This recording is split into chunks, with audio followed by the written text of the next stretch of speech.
Alô, alô Rio de Janeiro, alô Brasil, alô amigos queridos, com que prazer estamos aí mais uma vez apresentando o show deste dia 14 de dezembro, quem diria, estamos no meio do mês, do último mês do ano, né? Muito calor aqui no Rio de Janeiro, ontem atingimos facilmente os tais 40 graus, hoje a caminho disso, no Brasil de um modo geral a temperatura está elevada, mas vamos por partes, coisa lamentável, essas acusações todas em cima do João de Deus, né?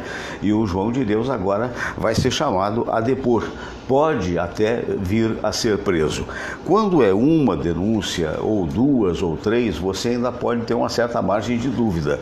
Mas mais de 300 mulheres de diferentes idades, mas quase todas jovens, fizeram denúncia de abusos sexuais contra o médium. Outro dia eu tive a oportunidade de ter aqui o Maurício Berger, que é um grande dublador, é um ator, é uma figura do maior talento, fez sucesso aí nos programas da Nativa, à época que havia Nativa FM, principalmente à noite, e o Maurício me perguntou: Fernando, você é espírita? Então me diga uma coisa, como é possível, né, alguém que faz tanto bem, ou que teria feito tanto bem, de repente resvalar por essa situação? E eu tive a oportunidade de dizer que durante praticamente 6 anos da minha vida, eu fiz um trabalho voluntário na Sociedade Espírita Ramatiz, e que vi ali realmente uma coisa de caridade extraordinária. Um abraço para a Cleia, que é a presidente, a nossa saudade do senhor Antônio Plínio da Silva Alvim, que foi o fundador da casa, e ali existem trabalhos como existem também nas religiões católicas, na religião evangélica, e eu disse para ele que o ser humano, ele é falível, né? Infelizmente isso não justifica, pelo contrário, cometido o erro, esse erro tem que ser apurado e, obviamente, se confirmado, tem que haver a punição.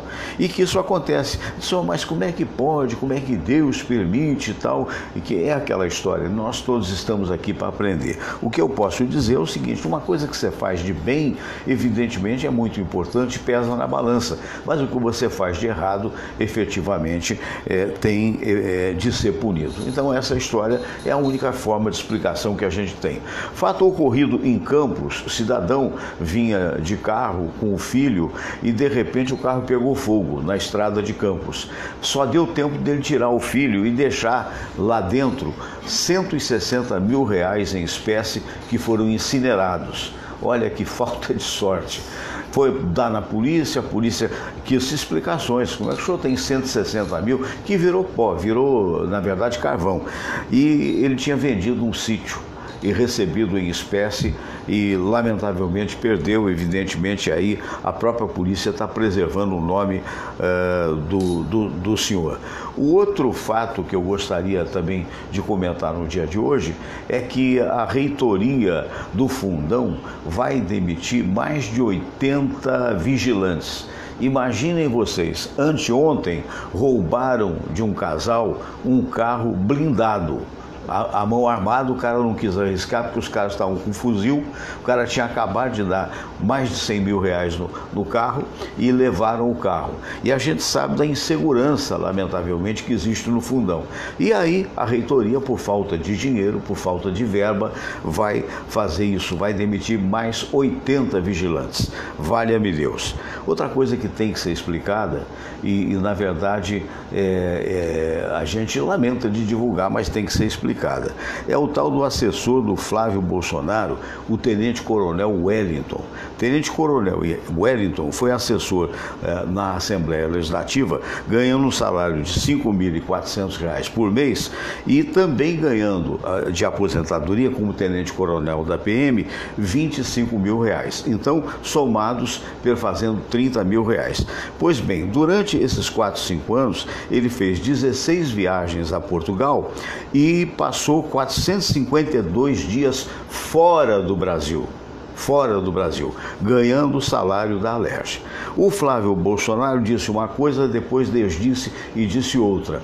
A primeira que ele disse foi que não, porque não sei, vamos apurar e tal. A segunda disse que, na realidade, quando esse tenente-coronel reformou, que é o equivalente à aposentadoria do civil, então o que aconteceu? Esse tenente teria direito acumulado de 142 dias de férias. Alguém me explica como é que é essa história desse direito, hein? Mas tinha, estava acumulado, não tirou e tal. Então, quer dizer, também não explicou se esses 142 dias justificam 432 dias fora do Brasil. E o cidadão em questão pediu para ser, digamos assim, saído, né? Quando passou esse período todo, ganhando do erário, ganhando do serviço público, pediu para sair para morar em Aveiro, em Portugal, com uma cidade linda que eu e Samira conhecemos, né, que é maravilhosa. Eu gostaria muito de morar em Aveiro o dia que juntasse dinheiro para tal, mas de vez em quando não esquecendo o Rio de Janeiro, claro. De qualquer maneira, ele mora lá. Essa coisa tem que ser explicada, né? Eu sei como é isso. Infelizmente, e aí o negócio acaba respingando para o presidente eleito, né? Filho é filho, é assim mesmo, mas não se justifica. Certa feita, eu tinha um filho que precisava de algum tipo de emprego. E aí, um desses muitos políticos que ao longo da minha carreira eu tive a oportunidade de entrevistar, eu disse: fulano, lá na secretaria, não sei da onde, não haveria uma colocação. Por quê? Porque o menino tinha as qualificações devidas para poder estar ali. E eu fiz o dever de um pai, eu tentei, né? Não, manda ele lá, vai conversar comigo e tal. E aí o meu filho um dia foi lá conversar e tal, conversou, aí ligou para mim, eu disse assim: ô pai, que negócio é esse? Que negócio é esse o quê? Não, eu conversei com o seu fulano, e ele falou: não, olha, eu te coloco aqui, mas nem precisa trabalhar, você só volta aqui no final do mês. Pai, eu não quero isso, eu quero trabalho. E eu tive a oportunidade de pegar o telefone e dizer: olha, meu companheiro, não é isso que eu te pedi, né? E na época eu tinha uma influência muito maior do que hoje, que eu estava no auge de uma carreira na Rádio Tupi. Provavelmente isso possa ter acontecido com a palavra, evidentemente, o Flávio Bolsonaro, e se acharem, porque lá em Aveiro vai ficar difícil, o tenente-coronel Wellington. Mas são coisas que acontecem e é como disse o presidente eleito, ele disse: se houver algum tipo de erro, que se pague o erro, né? E o que a gente espera, porque esse é o discurso dele e é o discurso que a gente quer que aconteça para esse Brasil. O discurso no daqui para frente da honestidade. Não justifica, mas eu sei que todos faziam esse tipo de coisa, essas maracutaias. E às vezes a pessoa meio que achando que é comum, achando que é normal, acaba fazendo, mas não é admissível, a meu ver, com relação ao Brasil que se espera a partir de hoje, até pelo discurso do presidente Jair Bolsonaro. Muito bem, isto colocado, isto posto, vou cumprimentar o nosso querido amigo Dr. Cícero Munhoz, que você conhece, grande cardiologista, não é? Tenente-coronel da Aeronáutica reformado e diretor do Hospital Alemão do Amparo. Muito bom dia, doutor Munhoz. Bom dia, meu amigo Fernando, aos internautas, bom dia, Samira. Mais uma vez aqui, começando bem o meu fim de semana aqui. Poxa, que bom, que bom. Eu que agradeço sobejamente a sua presença. Mandar um abraço para o doutor Silvio Provenzano. Sim, Silvio. Não é? Que abraço, amigo. É verdade, ele vai estar aqui sempre às sextas-feiras conosco. Estava programado para vir hoje, mas ontem à noite ele me passou um e-mail que eu só fui ver hoje, por sinal. Mas eu entendo perfeitamente. Doutor Silvio Provenzano era chefe clínico do Hospital dos Servidores do Estado, colaborador do nosso programa desde a época da rádio, faz um trabalho muito bonito também com o Heleno Rotai na Rádio Tupi. E o doutor Silvio, quando assumiu a presidência do CREMERGE, teve que se licenciar um pouquinho, por assim dizer, do programa para poder ajeitar as coisas que estão. E finalmente, a partir da semana passada, ele achou um horário, que é o horário de 8 às 9, para participar aqui do programa às sextas-feiras. Veio aqui conosco e tal, mas esta semana houve um imprevisto, houve uma reunião inadiável de 8 às 9, justamente no CREMERGE. Então ele pede desculpas, não há o que desculpar, pelo contrário, a gente é que fica, digamos assim, saudoso da presença dele, né? E confiante que ele está fazendo um ótimo trabalho. Mas não tenha dúvida, é verdade, não tenha dúvida. O doutor Silvio me contou uma vez, você vê que esse negócio de corrupção, é um negócio incrível, né? Como ele mesmo falou no ar, eu posso repetir que é a tua opinião. Ele teve, certa feita, ele foi guindado à direção geral do hospital, ali dos servidores, que ele não quis ficar, né? E aí, logo que assumiu, há uns 10, 20 anos atrás, não me lembro bem a data, veio lá um laboratorista perguntar por que ele não estava usando o medicamento tal e sim um outro medicamento. E ele disse que era mais barato. Não, mas o senhor, eu observei, o senhor tem um carro que não condiz com a sua posição. Carro. E era um Opala. Aí ele disse, não, meu amigo, está dentro do que eu posso pagar. E disse que naquele dia, quando ele saiu no final do expediente, o carro dele estava com os 4 pneus esvaziados. Isso faz lembrar uma história mais trágica. Eu lembro, isso deve ter talvez uns 15 anos ou mais. Eu fazia muito exame de hemodinâmica em Campo Grande, no Hospital Nossa Senhora do Carmo. E tinha um serviço terceirizado lá, nosso, certo. Né, que era SOS Coração. Existe até hoje, só que não está mais conosco, a gente vendeu. E nesse meu trajeto, pela antiga Rio-São Paulo, nesse dia, por algum motivo, eu não fui pela Avenida Brasil, porque o trânsito estava ruim, então eu fui pela Rio-São Paulo. Aí quando chegou ali, um pouquinho antes de Campo Grande, estava um tumulto também, o trânsito meio conturbado, e até chegar, até o ponto que eu cheguei do problema, o que era? Era um carro, se não me engano era um Chevrolet, não era Opala, um carro mais moderno, Chevrolet, com a porta aberta, e eu vi assim um braço do lado de fora. Nossa. Bom, deve ter sido assalto, alguma coisa, né? Me pareceu que a pessoa estava morta. Até então, a polícia desviando o trânsito, eu cheguei no hospital. Quando cheguei no hospital, eu soube o que foi. Era um diretor, um recém-empossado diretor do Hospital Rocha Faria, que chegou lá, e aí por isso que eu estou fazendo um paralelo com esse medicamento aí. Sim. Ele chegou lá e viu uma opção de desvios desse tipo, né? Que iam desde medicamentos até o refeitório, compra de uma série de coisas. E foi lá e tentou moralizar o negócio, organizar. Foi simplesmente assassinado. Meu Isso Deus. Marcou a minha cabeça com esse negócio de cuidado, né, com essas pessoas aí, porque são pessoas são criminosos, né? A gente volta a dizer da necessidade de leis muito mais duras, né, para poder... Ontem o Moro estava falando isso no programa do Datena, né? Que a única saída para gente, para pôr mensagem, ele falou, isso é um começo. A gente não vai querer que em 1 ano, 2 anos se resolva tudo, não é possível. Mas não tem um começo, o primeiro passo é esse. É que os políticos entendam que a gente tem que mudar a nossa legislação. Ele estava até colocando, é impossível você imaginar que um criminoso hediondo tenha benesses da lei. Como a gente verdade, aí, não pode. Saidinha para isso, não pode. Matou o pai, matou a mãe e vai comemorar o Dia das Mães. Ele deu o exemplo desse brasileiro que foi condenado a mais de 30 anos na Espanha, né? Na Espanha. Ele falou, e ele vai ficar preso. Se fosse aqui no Brasil, no máximo em 8, 9 anos ele estava na rua novamente. Depois de ter matado sobrinho, tios, uma família.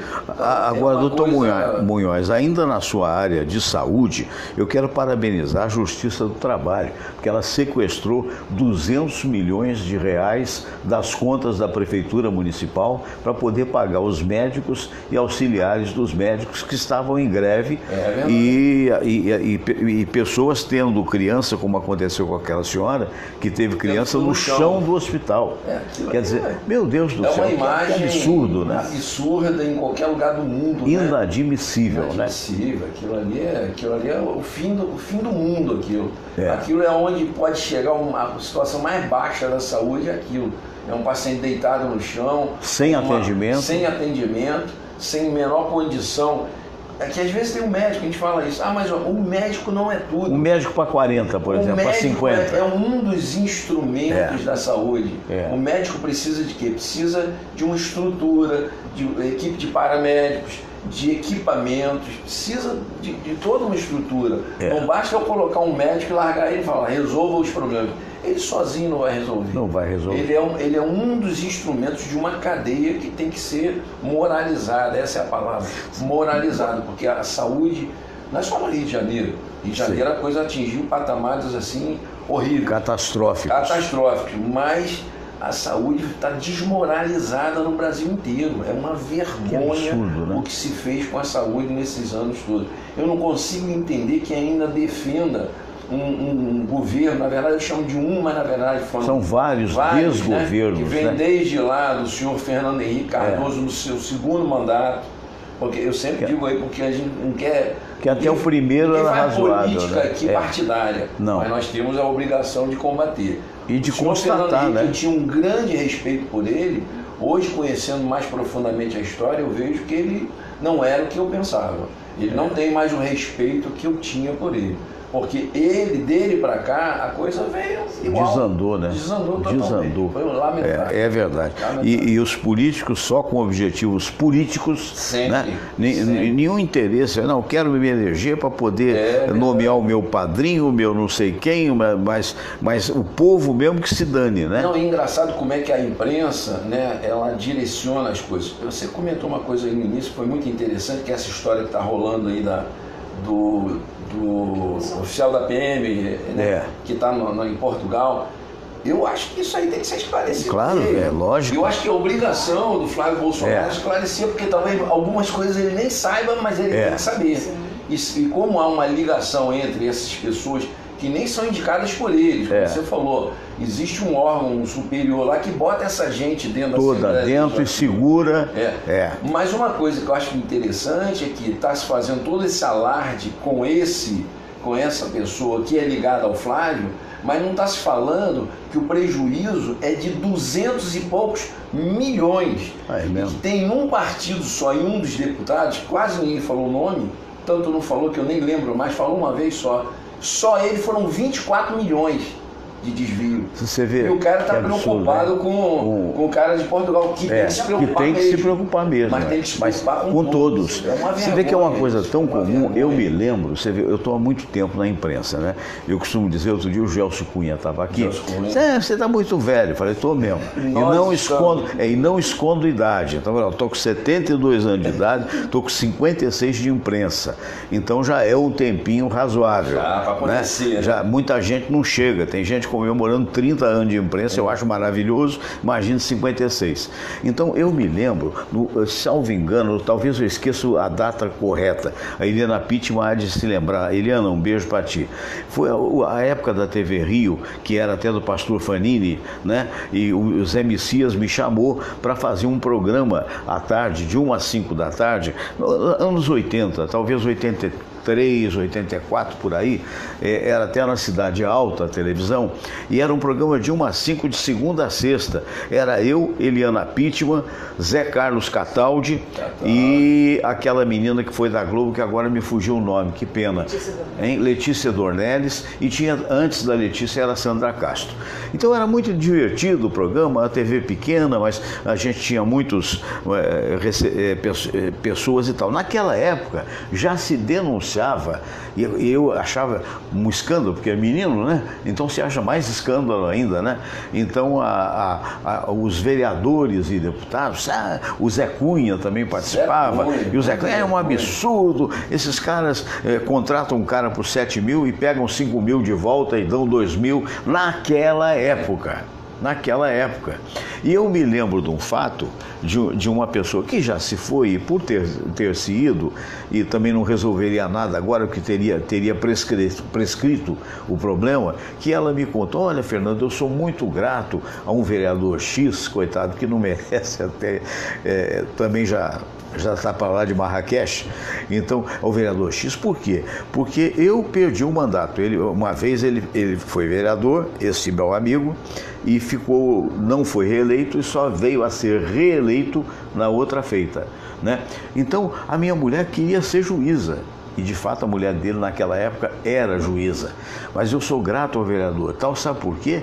Porque ele deu um salário para ela, contratou ela no gabinete, a nível de chefe de gabinete, e disse assim: olha, mas eu estou te contratando para você estudar. Você não precisa vir aqui. Quer dizer, com o dinheiro do povo. Eu acho que eu cheguei a contar uma vez. Quantos anos? Eu lembro que eu contei uma vez aqui uma história, isso também na década de 80, que eu morei no Ceará, morei em Fortaleza, 1981, 82 e 83. Sim. Eu voltei para o Rio em janeiro de 84. E aí lá a gente passou a conhecer muitas pessoas, a base aérea e os militares oficiais lá tem um prestígio um pouco diferente da cidade muito grande, das capitais grandes, né? Então a gente tem esse contato, conhece muita gente, político. É muito legal, né? E tinha um suboficial lá, que ele tinha 4 filhas. E era tudo escadinho assim na época, uma tinha 18, a outra tinha 19, a outra tinha 17, era tudo muito perto uma da outra. E as 4 filhas dele foram contratadas pela Assembleia Legislativa. Por quê? Porque esse suboficial tinha um irmão dele que era muito amigo de um dos deputados estaduais. Então elas foram contratadas, aí veio um pouco de encontro com a história do teu filho. E falou, olha, fiquem tranquilos, não tem problema nenhum não. Elas vão trabalhar só o necessário só. Então tinha uma escala, segunda-feira trabalhar, porque não tinha mesa suficiente. Segunda trabalhar um, terça trabalhar outra. E mais uns 10 outras pessoas. E que nem cabiam na sala se todos fossem juntos. Então, como a sala só tinha 2 ou 3 mesas, segunda-feira trabalhavam 3, terça eram outros 3, e assim ia durante a semana toda. E aí veio o desfecho lamentável da história. Essa turma toda, de 30, 40 pessoas, ao final do mês, o salário era então uma boa parte dele devolvido, como é feito aí, ó. Estão falando desse motorista também, não sei se era do Flávio ou de alguém aí. Que devolvia o dinheiro. De repente ganhou 1.200.000 no ano. Meu Se há de convir que é um dinheiro, são 100 mil reais por mês. Estou querendo uma vaga dessa belíssimo motorista. Salário. E esse dinheiro sai da onde? Sai dessas devoluções, que isso é antigo. Isso é antigo. Lá de trás, ou seja, eu te contrato, uma parte desse seu salário você me devolve. Eu não sei se é verdade, mas eu tenho uma amiga lá de Niterói que me contou, trabalha no gabinete de um vereador e que recebe o salário e que recebe no banco, como na conta dela e tal. E que no dia seguinte esse vereador vai na casa dela para receber a parte. E aí a justificativa que não tem, mas que eles tentam dizer, é que é para a campanha, para o próximo ano, para ser reeleito, para você manter o seu emprego. Hein? Ele não foi reeleito, né? Não foi reeleito. É um negócio louco. Quer dizer, isso, imagine como você disse mesmo, por mais honesto que queira ser um governo, por mais talento, capacidade que tenha, isso é coisa para 30 anos para mudar, não é não? Muito tempo, muito tempo. Não essa muda. mentalidade, né, é o que a gente fala aqui, vamos repetir novamente, a exaustão. Tudo começa pela educação. E educação de casa e educação que, na verdade, é mais cultura da escola.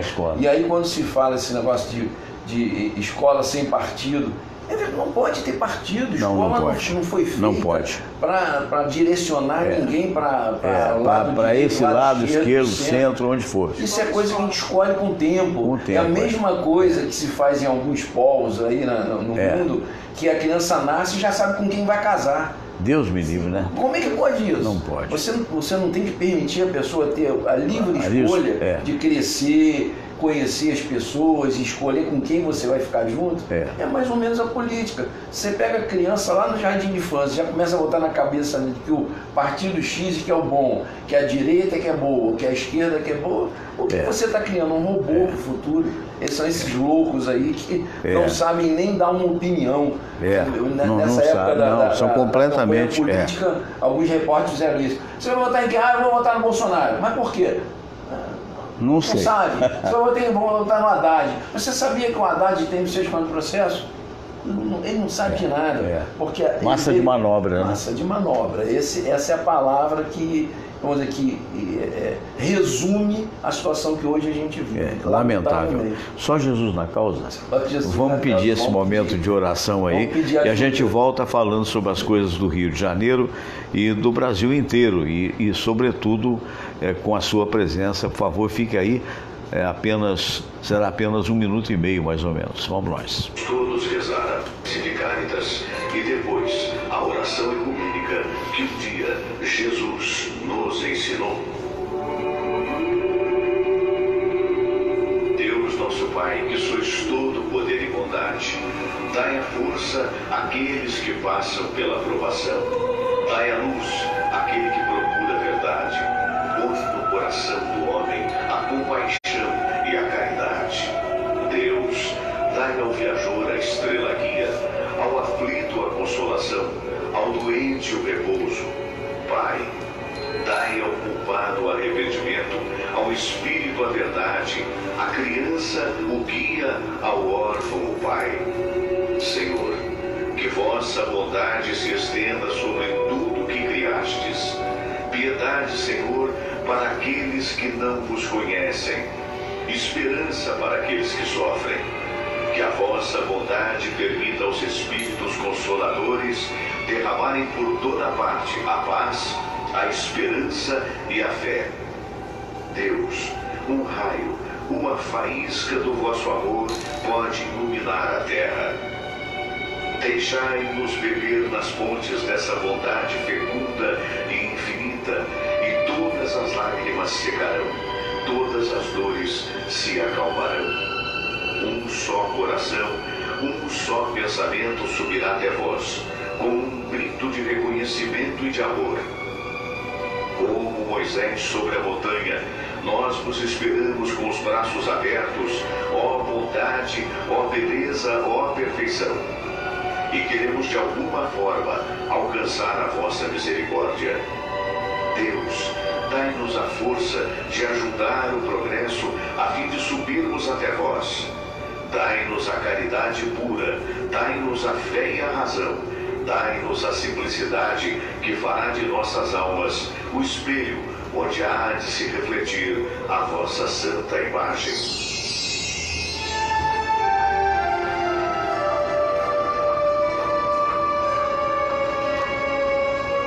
Pai nosso que estais nos céus, santificado seja o vosso nome. Venha a nós o vosso reino, seja feita a vossa vontade, assim na terra como no céu. O pão nosso de cada dia nos dai hoje. Perdoai, Senhor, as nossas ofensas, assim como nós perdoamos aqueles que nos ofenderam.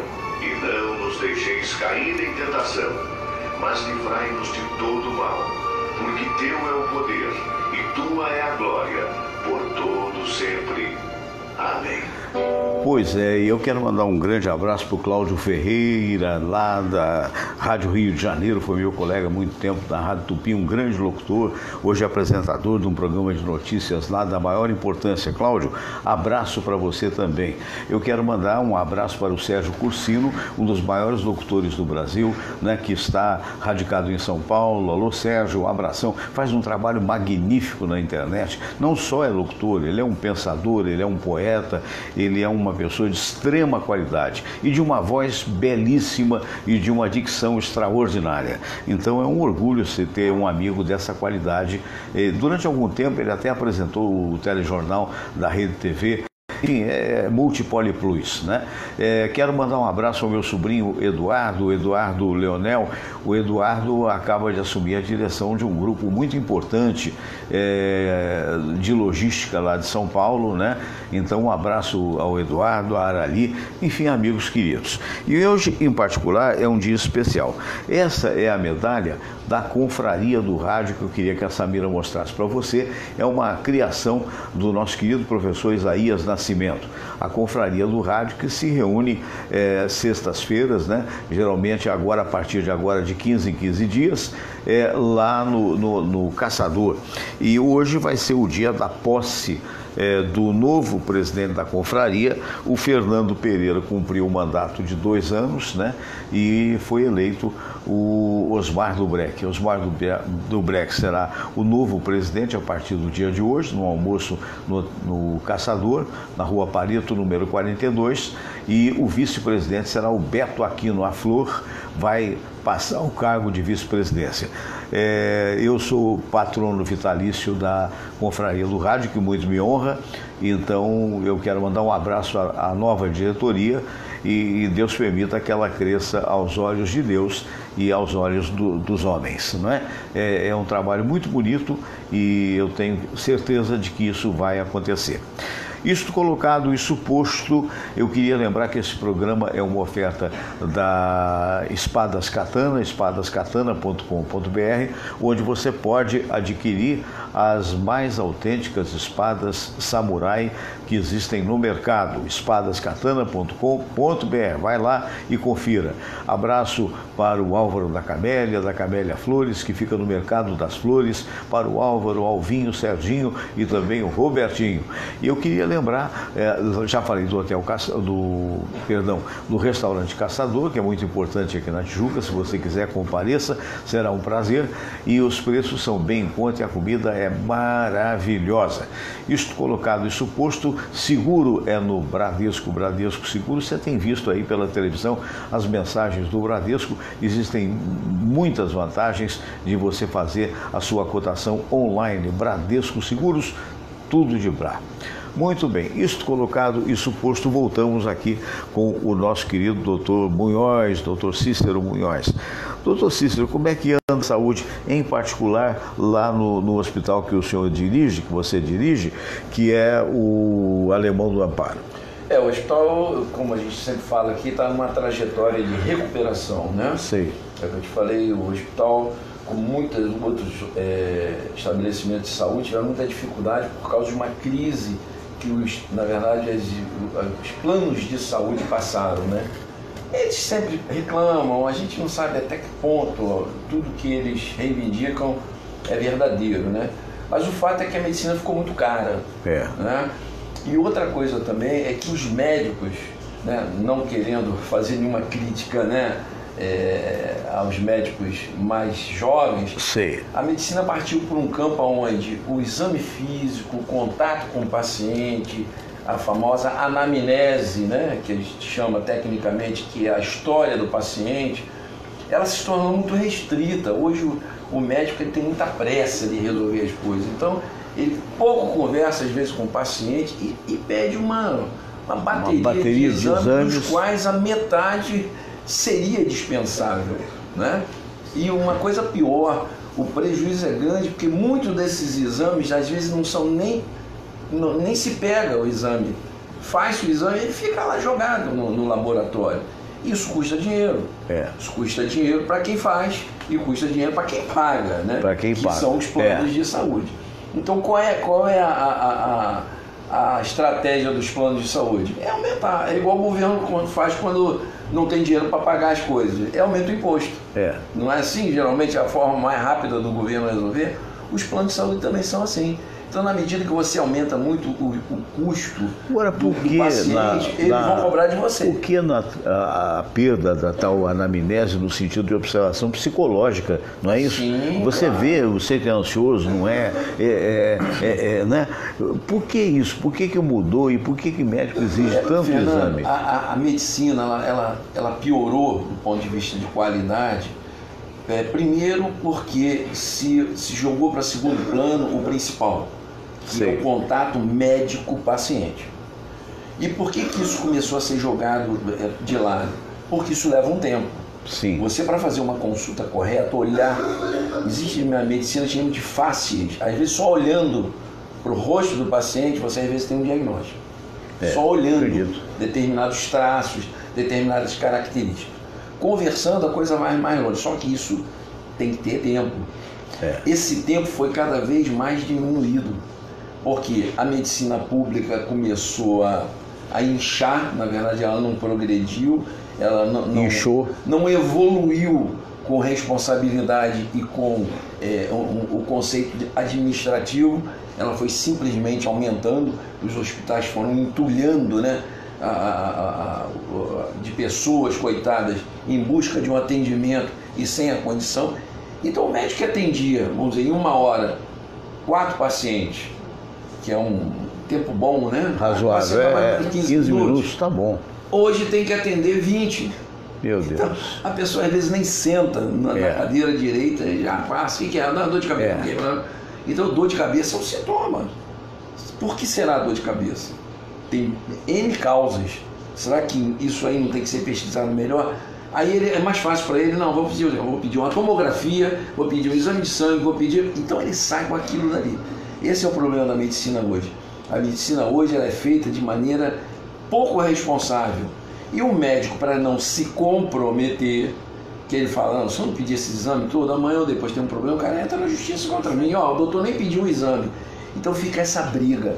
Aí o plano de saúde fala, olha, isso custou caro, isso está saindo do limite que a gente tem. Qual é o jeito? Aumenta esse plano de saúde. O governo, que também, por sua vez, devia ter um olhar mais cuidadoso. Peraí, como é que se aumenta? Como é que a inflação foi 5% e você aumentou 20%?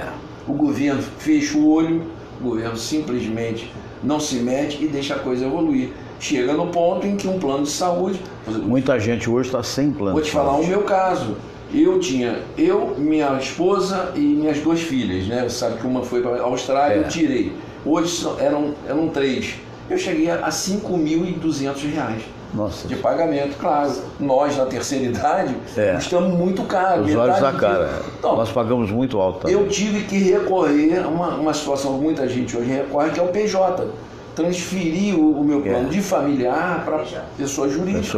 Para poder cair isso aí para metade, que também não é barato. Foi para 3 mil, qualquer coisa. Já é muito caro.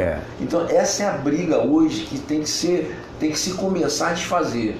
Ou seja, criar uma saúde mais correta, profissionais que tenham a condição, que eu não estou culpando o médico não. Sim. Porque o médico, quando senta lá no hospital público para atender 10, 15, é uma imposição que fizeram a ele.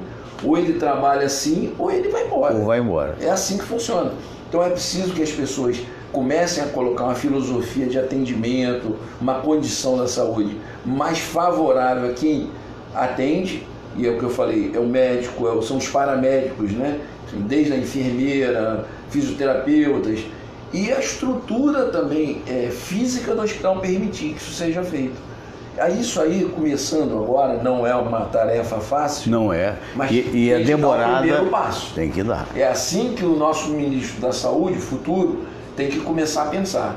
Pensar a saúde como uma coisa que precisa de você tem algum conhecimento desse novo ministro? Você acha que é uma pessoa indicada? Assim, eu não conheço a história. Ouviu falar alguma coisa? Eu ouvi falar que é uma pessoa muito competente, principalmente no prisma administrativo, que é muito importante. Não basta ser um bom médico do ponto de vista científico. Tem que saber gestão. Tem que saber gestão também, não é? Eu conheço vários colegas meus ótimos, brilhantes como especialistas, mas administrativamente eles mesmos admitem que não é a praia deles. Então é preciso que seja uma pessoa que tenha um conhecimento da medicina, mas principalmente um conhecimento de gestão.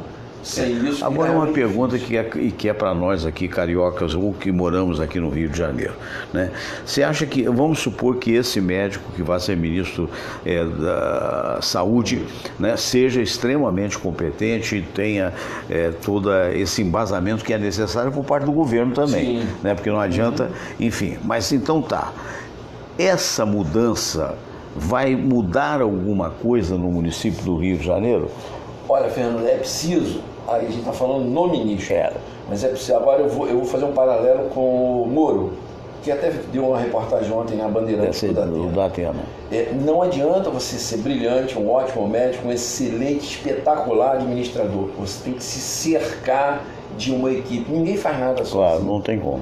Por melhor que você seja, por mais competente, você tem que se cercar de pessoas competentes. E aí, isso começa, não é só de cima para baixo, é de baixo para cima também.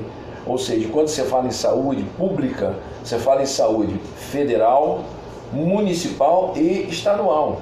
É preciso que os estados e os municípios tenham um mínimo de gestão suficiente para ajudar a esfera federal. Isso também não adianta. Por mais que a esfera federal faça e tente vamos dizer, dar o primeiro passo, se aqui embaixo ninguém fizer nada, será que não quantos por cento dos hospitais hoje no Rio de Janeiro, e olha que o Rio de Janeiro tem um bocado de hospital federal, hein? É um dos estados que mais tem estabelecimentos federais, mas mesmo assim são poucos em relação ao número de estabelecimentos municipais e estaduais. Então a nossa maioria da saúde está entregue ao quê? Ao município e ao Estado. É preciso que eles conversem com a mesma língua. É outro problema do nosso país. As pessoas não falam a mesma língua. Aí vem um secretário de saúde lá, municipal, que não se entende ou não gosta, ou é politicamente ligado a um partido que não se fala com outro. Então, essas coisas todas dificultam muito, Fernando. Gestão não pode ser contaminada por questões políticas, partidárias. Isso é o que atrapalhou a gente nesses últimos 20 anos. Por exemplo, o mesmo objeto do meu elogio é da minha preocupação. Sim. Não é? Porque a Justiça do Trabalho sequestrou, essa é a palavra, ou arrestou, se você preferir, 200 milhões da prefeitura de outras áreas para poder pagar os médicos, para poder pagar enfermeiros, auxiliares de enfermagem e para comprar insumos, porque está sem insumos. Nada. Quer dizer, meu Deus do céu, isso aí perguntou-se agora a doutora Salim, desembargadora Salim, que agora me fugiu o primeiro nome, até numa entrevista de TV, se isso resolvia, ela disse, emergencialmente. Quer dizer, tirou de um lugar que é necessário para poder pagar o que é essencial, mas na verdade vai faltar em outro lugar. Quer dizer, meu Deus do céu. Isso é o que a gente chama de apagar incêndio. Pois é, aí a gente fica sabendo que a notícia é hoje, que até 7 de fevereiro prepara o bolsinho, porque vai ter que aumento de IPTU. Porque a única coisa que político mau gestor brasileiro sabe fazer é botar a mão no bolso nosso. Claro, aumentar imposto. Aumentar imposto. Vai ter outro aumento de IPTU. Mas é o que eu te falo, o que acontece? Para o mau gestor, o dinheiro não é nunca suficiente. Nunca. E para o mau gestor, mal intencionado, ainda tem isso. Existe um incompetente. Mas eu diria para você que a grande maioria que está aí não é incompetente. Pode até também ser. Mas eu acho que a característica principal é um mau gestor mal intencionado. Ou seja, desonestidade. Desvio de verba. Porque se você contar matematicamente o que você tem de imposto no Brasil e compara com outros países do mundo, o Brasil, o que tem a carga tributária, é um dos 5 maiores mais alta do mundo. Com certeza. Com certeza. Sendo que desses 5 maiores do mundo, você vai falar, mas pelo menos tem outros mais. Tem, por exemplo, você tem lá nos países nórdicos lá, tem carga quase 50%, mas retorna. Exatamente. O retorno é completo. Você paga uma carga tributária onde você tem saúde pública, educação pública, segurança pública muito bem estruturada. A própria Austrália, o seu filho deve ter falado. Não pense que lá na Austrália a carga tributária é pequenininha, não é. Não é. Mas o retorno é completo. A minha filha mesmo fala, pai, dá gosto de você entrar num serviço, serviço de saúde. Eu já fui ao hospital. Munhoz não precisa muito. Recentemente eu recebi uma informação lá de Portugal. Em Portugal, o serviço público você paga, mas é uma quantia irrisória. Porque, primeiro, o médico é bem remunerado, os auxiliares também são bem remunerados. Então, o que acontece? É público, mas você vai pagar o equivalente, digamos assim, a R$30 por uma consulta. E, no entanto, o que acontece? O resto é subsidiado pelo próprio governo. E, no entanto, você chega na sala de espera, tem totens, onde você mesmo marca a sua consulta. Não tem fila, não tem nada, tudo funciona direitinho. Porque há uma seriedade que nós, infelizmente, não temos. Ainda não temos. A palavra esperançosa é o ainda. Por isso que a gente ainda Queira tá por aqui, Deus que venhamos ter. Né? Exatamente. E de repente tem uma esperança agora de se ter. Pelo menos uma esperança de mudança, né? Que eu sempre digo. Eu não sei se essa nova equipe vai mudar muita coisa, mas pelo menos é nova. Porque se a gente mantém o que estava aí, qual seria a esperança? Nenhuma. Porque se alguém que está aí há 17, 20 anos não fez nada, acha que vai fazer agora? Não. Acha que vai mudar alguma coisa agora? Não. Não, já está contaminado com tudo de ruim que tem aí. Entendeu? E o pior que a gente fala, são políticos que não veem só a política, são verdadeiros fanáticos. Porque o cara não vê defeito em nada. Eu não vejo um político desse que é pego por alguma coisa. Todos são inocentes. Todos. Não, eu vou provar minha inocência, eu jamais fiz isso. Então, eu acho que ninguém fez nada, o país está falido e ninguém fez nada. Então, pelo menos, a gente tem uma esperança que algo pode mudar. Não espere que mude tão rápido assim, porque um país de dimensão continental como o nosso, com tanta desigualdade, com tantas coisas diferentes, não é fácil.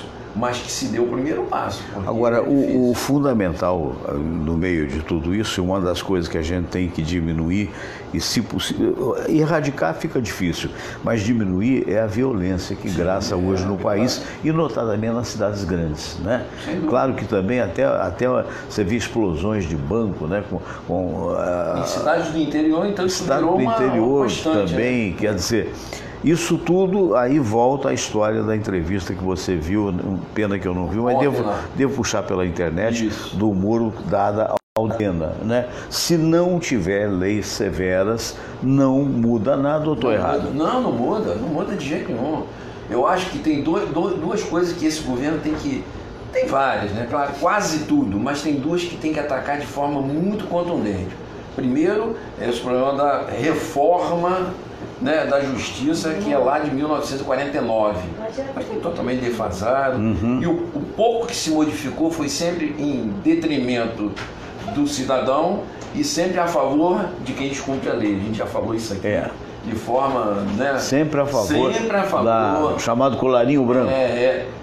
Eu não sei em que país do mundo, não sei se isso existe em outro lugar, eu confesso a minha ignorância em relação a isso, mas em que país do mundo, se alguém sabe, por favor, traga pra gente, um presidiário recebe mais do que um assalariado com um salário mínimo? Absurdo, né?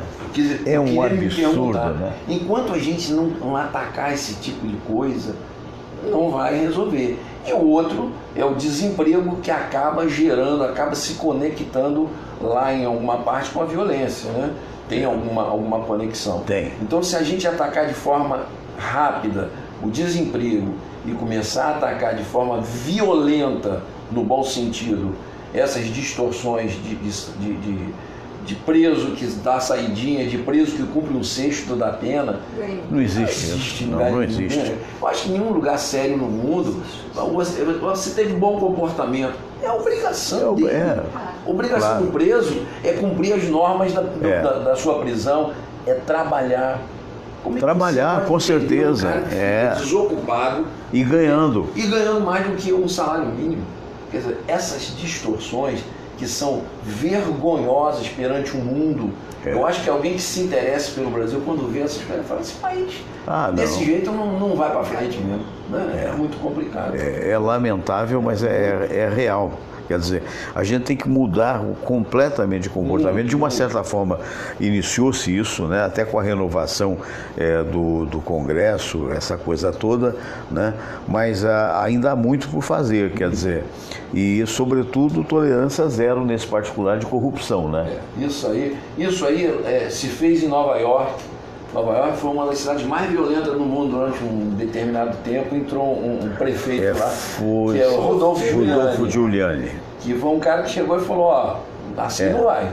Assim nós estamos perdendo a nossa liberdade, estamos perdendo dinheiro, porque Nova York é uma cidade turística, diminuiu muito o faturamento no que diz respeito. E nós também. O Brasil, e principalmente uma cidade como o Rio, é turístico, né? O Rio de Janeiro hoje é o quarto circuito turístico da América do Sul. Quarto. Pasme, mas é o quarto. Com toda a violência. Tem mais turismo. Argentina, Buenos Aires, aquelas cidades lá de esqui, tem mais turismo que o Rio de Janeiro. Isso não foi à toa. Por que o turista não quer vir para cá? Uma cidade conturbada, violenta, ele vem fazer o que aqui? Não é? Então, essas coisas têm que ser atacadas de frente. E o Giuliani falou isso, tolerância zero. Aí quando vem alguém aqui, eu não estou defendendo violência, veja bem, mas quando vem alguém e fala assim: olha, se for encontrado alguém com um fuzil ou com uma arma de guerra na mão, tem que ser abatido. Gente, mas isso é muito violento. E não é violento, o cara tá com uma arma dessa. Você vai esperar o cara dar um tiro em você? Exatamente. Aí vem um maluco daquele lá na igreja e mata, assim, mas é violência você liberar, você ter uma arma em casa. Isso não faz diferença, porque aquela arma que estava na mão daquele cidadão é uma arma ilegal. Ilegal, raspada. Raspada. Então, na hora que você tiver a condição de ter uma arma legalmente, fazendo treinamento, igual você faz treinamento para ser motorista, faz treinamento. Você tem que ter tantas horas de stand de tiro, como nós tivemos quando militares fomos, para você ter competência de apertar um gatilho e poder ter uma arma na sua casa. Ninguém defende, nunca vi o Bolsonaro defender isso. Você botar uma cartucheira no coisa e sair andando por aí armado. Não. Mas você tem que ter uma arma na sua casa, caso você ache necessário. Tem gente que hoje mora em área de risco. Vai deixar o cara invadir a sua casa? Dizimar a sua família? Então, essa discussão ela é muito polêmica, mas é preciso que a gente faça alguma coisa pelo cidadão. Não pode desarmar o cidadão de bem. Não, você lembra, e deixar o vagabundo exatamente proliferar. o oposto. Aquela época que, não sei se foi o garotinho, se foi a mulher dele, quando governadora ou governador, sei lá, fez a campanha do desarmar o cidadão comum, devolva a sua arma. E aí que ficou melhor para o bandido. Claro. Né? Porque tem que desarmar o bandido. O bandido sabe que a chance dele invadir uma casa que tenha uma arma é raríssima. Pode até acontecer, o cara às vezes dá um azar na vida, mas isso é remotíssimo. Ele sabe que vai invadir uma casa e as pessoas estão completamente indefesas. Agora ele você vê, arromba a sua porta. Eu acho que mata. até comentei no início do programa, você vê como é que está o Rio de Janeiro, e que o Fundão, a Ilha do Fundão, está lá o ERJ, né? Isso. Que é o FRJ, perdão. É o FRJ. Né? E que milhares de estudantes ao Deus dará. E outro dia, agora, questão de 2 semanas, até apareceu na televisão, na silhueta, que o cara não vai botar a cara a tapa, digamos assim, ele comprou um carro, juntou uns caraminguados lá para poder comprar um carro blindado com a mulher. Quando estava saindo da faculdade, foi cercado por 4 caras com um fuzil na mão, e o carro era blindado. E os caras começaram a bater no vidro, e ele falou, não sabia se o carro ia resistir a um fuzil, a questão de 1 metro de distância, abriu, levaram o carro do cidadão. Quer dizer, aqui perto, um amigo nosso, eu vou preservar o nome porque ele pediu para não falar, posteriormente até vou te dizer pessoalmente,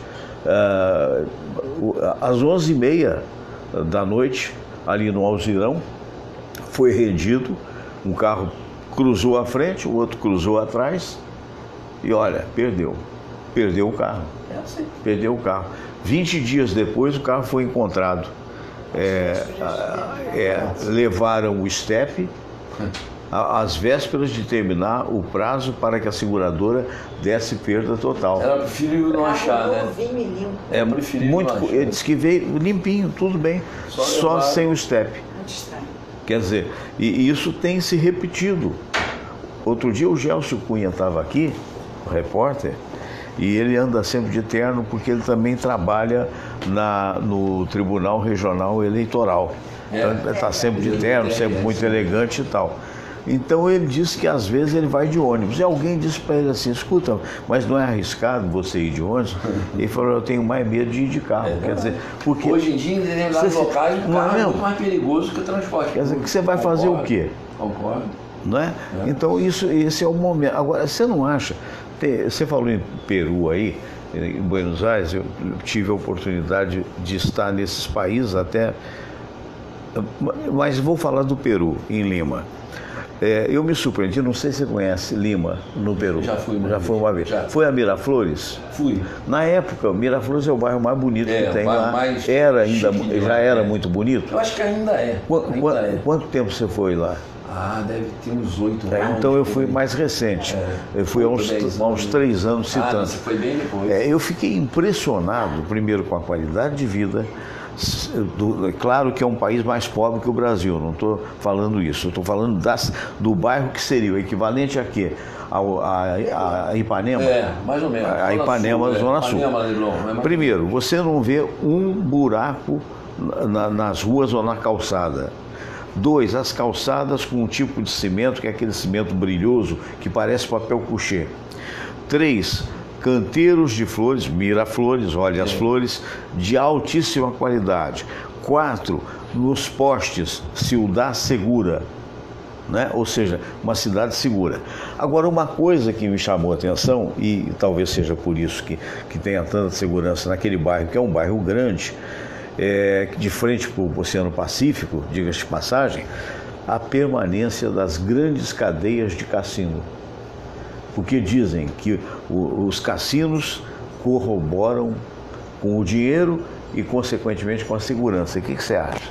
Eu acho que o Brasil vive, às vezes, eles usam cada justificativa. O Brasil, a proibição de cassino veio lá da época do Vargas, se não me engano, né? Lá, bota tempo. Não foi do Dutra, não? O Dutra. Foi Dutra, acho que foi Dutra. Desde que eu me entendo como gente é proibido. Mas essa aí, essa safada. Aí eu pergunto, isso é uma vergonha usar isso. Eles usavam a justificativa que o cassino corrompe, traz junto com ele corrupção, drogas. E o que nós temos?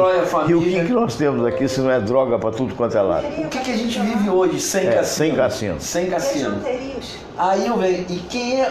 Por que só o governo tem direito de explorar o jogo? Exatamente. Porque o governo é um verdadeiro cassino, né? Começa a loteria esportiva, loto, Mega Sena. Então a coisa, eu fico me perguntando como é que se fica tantos anos e ninguém mexe nisso? Alguém deve estar tendo vantagem, sempre. Porque o cara, um cara de mínimo bom senso vai ver que nos Estados Unidos, aqui no Uruguai, aqui no Paraguai... no Paraguai, no Uruguai. O cara com dinheiro que sai vai para Mônaco, vai para... Ele vem passar o carnaval no Rio de Janeiro, gasta pouco e reserva dinheiro para gastar em Punta del Este, por exemplo, no Conrad. Por que não faz como nos Estados Unidos? Que tem setores, polos. Pegou lá Atlantic City, que era um polo que eles queriam desenvolver, né? Pegou Las Vegas, que era um deserto nevado, e levaram o desenvolvimento para aquela área.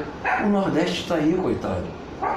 E que é lindo, né? Você falou em Fortaleza, que capital linda, tive lá recentemente. Lindo. Se fosse realmente para desenvolver, por que não botaram em determinados polos ali no Nordeste? Mas sabe que é tira de muita religião que fica tomando dinheiro dos outros. Eu não sou contra todas as religiões, não. Claro, mas o que eu acho absurdo, eu estou vendo um seriado agora, eu já vi o seriado, que eu até aconselho quem puder ver, chamado Greenleaf. O Greenleaf é a história de uma dessas igrejas evangélicas independentes dos Estados Unidos, um espetáculo que você vê que é qualquer coisa que acontece em todas as religiões. Mas num dos últimos capítulos, a situação é o seguinte: o pastor-chefe, ou bishop, como se fala lá, o bispo da religião, que é bonita, linda, maravilhosa, nossa, fantástica, moderna e tal, ele deixou, entre aspas, de declarar a renda, o imposto de renda, durante 2 anos. E, de repente, recebe uma multa de $1 milhão, porque deixou de declarar aquilo que deveria pagar. E há dificuldade depois, enfim, aí você segue o seriado. Aqui no Brasil, religião nenhuma paga imposto. Pois é. Não, a religião aqui no Brasil hoje é explorada comercialmente. Com raras exceções. Não, há exceções, claro. Há exceções, com certeza. Eu acho que religião... Mas tem que pagar imposto. Tem que ser tratada como religião, como respeito, mas eu acho que tem que ter uma contrapartida. Tem que pagar imposto. Porque você tem que pagar... Eu admitiria até que houvesse uma... Como a gente, quando faz doação, que você declara no imposto de renda, você não tem um desconto. Se fizesse um desconto. Se aquele estabelecimento religioso provasse que fez caridade, que usou isso... Teria uma diminuição. Teria um desconto no imposto de renda. Agora, deixar de ter. Por quê? Me dá uma justificativa. Vivem de doação. Ok. Não, e vive então, muitíssimo quem doou, bem. Que faça o seu desconto no imposto de renda. Agora, quem recebeu tem que fazer o devido acerto com a Receita Federal. Porque não? É verdade. Criou-se verdadeiros impérios aí. Né? E pior que isso, acaba refletindo na política de forma contundente. Mas não tenha dúvida. Hoje nós temos as bancadas de igrejas. Né? As bancadas evangélicas e começam a dominar o país de lá em cima na política. Olha que monstro que a gente cria. Né? É verdade. Eu acho que religião tem que ser uma coisa muito bem olhada, com calma, sobre esse prisma da parte econômica. Né? Eu vejo que instituições realmente de caridade, você sabe que eu sou ligado a uma delas, que é o Lar de Frei Luiz, eu sou ligado há 23 anos. mas lá existe há mais de 50. Eu nunca vi, o Frei Luiz é sempre aquele local, né, tranquilo, mas nunca vi ostentação, nunca vi escândalo, nunca... Então, por que não pode ser assim, não tem que ser assim com outros? Vamos descontar o imposto de renda. Todo mundo tem que se comportar como um cidadão. Eles funcionam como empresas, mas não pagam impostos como empresas. Como entender uma situação? Vai entender. Meu caro doutor Cícero Munhoz, chegamos ao final do programa mais uma vez. Muito obrigado pela sua participação. E, por favor, então, o recado lá para os médicos com relação ao Hospital Alemão do Amparo. Estamos lá no Hospital do Amparo, como sempre, convidando os nossos amigos aí, né, os nossos amigos médicos, bucomaxilo, que desejem operar os seus pacientes de forma segura, num ambiente tranquilo. Nós oferecemos o que há de melhor na área da medicina. Estamos, inclusive, agora numa fase de reequipamento da estrutura do hospital, né? Agora em fase de aquisição de novos equipamentos, tomografia de última geração chegando, arcos cirúrgicos e tal. Convidamos aos colegas aí que se interessarem, é muito simples, é só entrar no Google, lá o Hospital Alemão do Amparo, vocês terão todas as informações para o contato com a nossa direção. Muito bem, recebê-los lá. Muito bem. E uma mensagem, agora que estamos perto do Natal, Ano Novo, lembrar os nossos amigos também que desejem ajudar o Lar de Frei Luiz, que é uma instituição que ajuda muito as pessoas carentes, né? Tem um trabalho lindíssimo lá. Então, quem desejar ajudar essa época de Natal, sempre precisa, né, de muita coisa lá, é só entrar no Google, Lar de Frei Luiz, vocês terão também todas as informações de como ajudar aquela instituição beneficente. Perfeito. Por final, um comentário uma matéria que eu vi, posso estar enganado, mas acho que não estou não, que eu vi na TV Globo no dia de hoje, primeiro com a matéria meritória, do ponto de vista da gente entender, quando estudantes do ensino médio, né, de Nova Iguaçu usaram o ano inteiro para juntar 17 mil para pagar a festa da conclusão do curso, né? E, de repente, uma dessas mães, foi isso que eu entendi da matéria, uma dessas mães teria alegado que foi assaltada no ônibus, que teria tirado os 17 mil e que, na verdade, foi assaltada e, coitadinhos, eles hoje estão vendendo balas nas ruas de Nova Iguaçu e conseguiram, com essas vendas de balas, apenas R$ 740.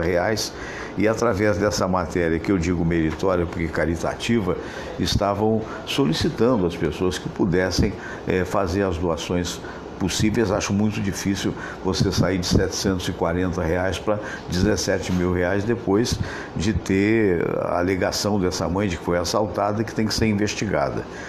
Então a matéria vai até aí. E aí eu fiquei me perguntando, e cadê a conta para fazer a doação? No jornalismo existe uma coisa chamada quando, como e onde, de que forma. Se você contrariar uma dessas formas, não tem sentido. Então ficou aquela matéria, aquelas senhoras, os pais de alunos com a cara triste, os meninos de seus 16, 17 anos também tristonhos, mas na verdade, cadê o número da conta do banco para que você possa fazer o depósito? É um negócio que às vezes as pessoas não prestam atenção e acabam prejudicando a intenção. Esse livro aqui é um dos meus livros, o Fernando Sérgio, chamado Vida e Sucesso, que ele tem dentro dele vários casos de ouvintes. O ouvinte acaba sendo o nosso confidente, digamos assim, né? Ele acaba contando eventuais problemas que tenha na busca de uma opinião. Eu não digo que aconselho, porque eu não me sinto gabaritado para aconselhar ninguém, mas na opinião dada com a melhor das intenções e que não custa nada, eventualmente pode ter havido ou não uma solução. E aí eu reuni nesse livro um número de pessoas que pediram, digamos assim, a opinião. Mas tive o cuidado de, antes de cada opinião dada, e narrativa do caso, primeiro a opinião depois, de colocar expressões famosas de pessoas muito mais importantes do que eu. E eu então vou pretender no final de cada programa, ao longo de todos os programas que eu for fazendo daqui para frente, ler alguma coisa com relação a essa situação. Então eu vou ler aqui, eu já tinha até selecionado, meio que aleatoriamente, mas eu vou pela ordem, porque vai ficar mais fácil. E essa frase é do escritor Goethe, o alemão e poeta. E ele diz: a alma do homem é como a água, vem do céu e volta para o céu, para depois voltar à terra em um eterno ir e vir. Acredita nisso? Namastê, muito obrigado, um grande abraço, um bom fim de semana e segunda-feira estaremos aqui, se Deus assim o permitir. A todos, fraterno abraço.